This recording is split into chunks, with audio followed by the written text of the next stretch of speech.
Hey, what's up, YouTube? It's Richie from Boston. It's the 12th. It's October. It's the year 2020. And I'm sure everyone has heard this, but if you haven't, you're going to hear it again. So listen to this. This is one of the directors from the World Health Organization. I want to say it again. We in the World Health Organization do not advocate lockdowns as a primary means of control of this virus.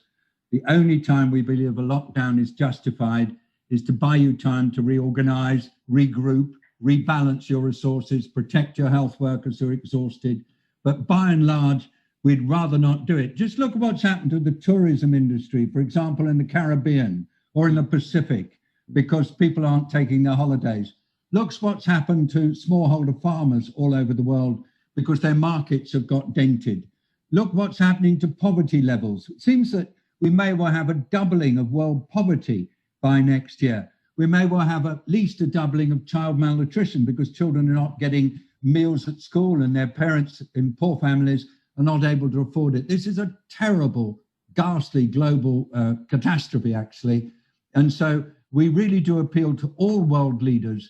Stop using lockdown as your primary control method. Develop better systems for doing it. Work together and learn from each other. But remember, lockdowns just have one consequence that you must never, ever belittle, and that is making poor people an awful lot poorer. Well, then there you go. The World Health Organization ended for the call of lockdowns.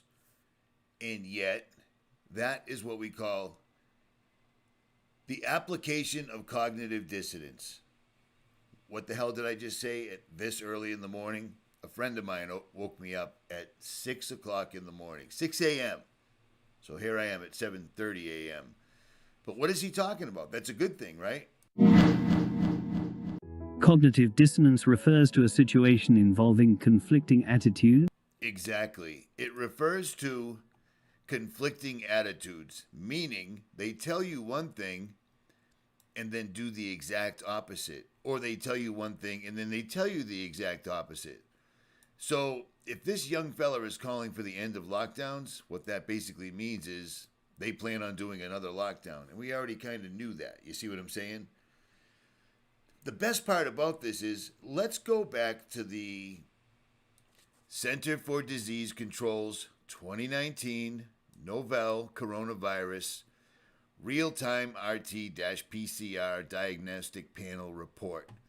And let's go down to page 39. One of my subscribers sent this. Let's go down to page 39 and read what it has to say. Straight from the horse's mouth, okay? Page 38, page 39. Let's take a look at the performance characteristics or the analytic performance of the coronavirus testing. LOD studies determine the lowest detectable concentration of 2019 NC novel coronavirus, which are approximately 95% of all true positive replicates test positive. The LOD was determined by limiting dilution studies using characterized samples. The analytic sensitivity of the RT-PCR assays contained in the CDC 2019 novel coronavirus, blah, blah, blah. Real-time diagnostic panels were determined in limit of detection studies. Since no quantified virus isolates of the 2019 coronavirus are currently available, assays designed for the detection of the 2019 novel coronavirus were tested with characterized stocks of in vitro transcribed full-length RNA and gene GenBank blah blah blah of known titer spiked into a dilution consisting of a suspension of blah blah blah blah blah blah blah. I'll leave you a link for that so you can read for yourself. They've never isolated this.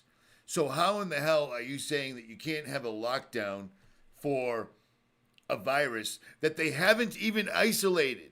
So how are they going to produce a vaccine for everybody for a virus that hasn't been isolated still to this day? Period. That's the CDC. That's not what I think. It's not what you think. It's not what anyone thinks. It's what the quote unquote medical science says. Period. Do you see what I'm saying? Now, for this one, everybody keeps sending me links and everyone keeps sending me videos. Don't send me YouTube videos. And please stop sending me the stupid, half-assed, hypochondriac, ridiculous bullshit about Chinese troops are in Canada getting ready to come. Dude, it doesn't work like that. Marfugel and Hal Turner News, I'm not listening to either one of those because they're the same ones that are saying meteors are coming any day now. Meteors don't come because meteors can't come. Okay? It's bad information. It's made to get live chat donations made, etc. We got more important things to worry about than China in Canada getting ready to come over the border. First of all, militarily speaking, coming out of the top northwest of Canada would suck. You know what I mean? It's a terrible entry point, period. And we've still got communication with everyone in Canada. I've got thousands of subscribers I hear from in Canada. There's nothing going on, all right? That's just YouTube channels doing fear porn for real. Let's stick with things that are real, like this. Do you see what I'm saying? So there's that. Don't send me YouTube links to other channels ever, or you're going to end up in spam. I don't have time for it, and I don't want to hear it. If I don't get it from my own sources, it's not going on YouTube, period. You see this? Fratelli Tutti. Pope sets out vision for New World Order post-COVID beyond nationalism and capitalism from October 4th. Everybody's saying, Richie, can you believe this? Look at this. The Pope's calling for a New World Order. Well, yeah. He's doing his part. He's doing his end. He's a Jesuit, which means he's a fake Christian. He's a Jew pretending to be a Christian, i.e., a Jesuit. That's how that works. At any rate, this is the Pope calling for a New World Order in 2004. This is the Pope calling for a New World Order in 2000, I believe. Oh, that's 2020. My bad. And here's the Pope calling for a new world order again in April. April, November, now. That's his job. That's what he does. He calls for a new world order. That's what this entire thing is, because it certainly isn't about a virus pandemic that's taking over the world and killing people and everyone's dying. We don't know what to do. This entire thing is Agenda 21. Everyone keeps calling it Agenda 2030, like skipping Agenda 21, because we're less than 2.5 months away from the year 2021. That's why they're doing this now. I love how people skip over to 2030. Stop drinking, smoking, or mainlining the hopium. Pay attention to what's right in front of us. This is all happening in 2020 because of a thing called Agenda 21, which would be in 2.5 months. Do you see the progression? They're saying New World Order now more than I am. So pay attention. Life can go on as it is. But at the moment, what I'm seeing as Health Minister is a level of apathy, a level of complacency. I understand that, but I'm not happy about it. I'd also say this, the other area of danger is the place that we would normally consider to be the safest place on earth, our homes.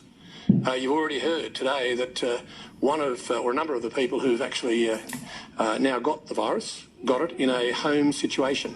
And we'll hear more detail about that in due course. But it is both a safe place and a dangerous place. We must treat this new world order, this new world of COVID, we must treat this new world of COVID, even in our own homes, with a high level of care and caution. Can I ask all... A Freudian slip, or is he just letting you know? Why in the world will the health minister have the word New World Order in his head while he's reading a speech about COVID? And I find it strange that the World Health Organization is advocating against lockdowns while the health minister of Australia is telling you you're not even safe at home. So you can't lock down, you can't lock out, we'll have to take you to a camp for your own safety, someplace sterile and away from this vicious virus that's killing absolutely everybody. Do you see what I'm saying? Do you see the dialectic here? Do you see what they're doing? But it is I, your cute and adorable pal Grover, with a message for listeners of the Great Reset. Well, you are in luck because I know a thing or two about resetting. Okay, I'm going to spare you from that ridiculousness, but understand this. The Great Reset, resetting the dollar, resetting the world, resetting boundaries of countries, etc., making the entire world into one country under the supervision of the UN. The World Economic Forum is pushing this so hard that they're actually going after the children, which is what they do every time. They have literally gone on the Muppet Show to talk about the Great Reset. How crazy is that? That's what this is. Take the word the Great Reset and replace it with the New World Order, because that's what they did, and that's what they're doing. Straight up. This is not going to stop, and now suddenly and magically they're going after the dollar again, because according to Bloomberg, a dollar bill can hold on to the coronavirus for up to 4 weeks. The coronavirus, have you heard of that? Yeah, it's right here on, here, take a look at this. It's right here on the CDC's website. It's such an elusive disease that it's such an elusive virus, they've never actually isolated it. Ever. To this day. Still. And yet somehow soon, your president or Biden or one of these people is going to present this to you. How are they going to make a vaccine from something that's never been isolated? How was the president cured from a virus that's never been isolated or proven to exist? How did they make a medicine for him? How did they get the antibodies for the drugs that allegedly cured him in record time of this killer, this deadly disease, as the health minister called it? How did they get antibodies from something that's never been isolated? It's all a lie. This is Agenda 21, which means no more United States, no more currency, no more freedom, no more nothing. Nothing. All of them. When the Pope steps up again and reiterates we need a new world order, that's pretty much the last piece. So things are going to start getting hectic and the weather is changing. The days are getting shorter. The darkest winter was promised, and I'm sure they'll try to deliver. It's just up to us whether we let them or not. Richie from Boston. It's early, and I'm out.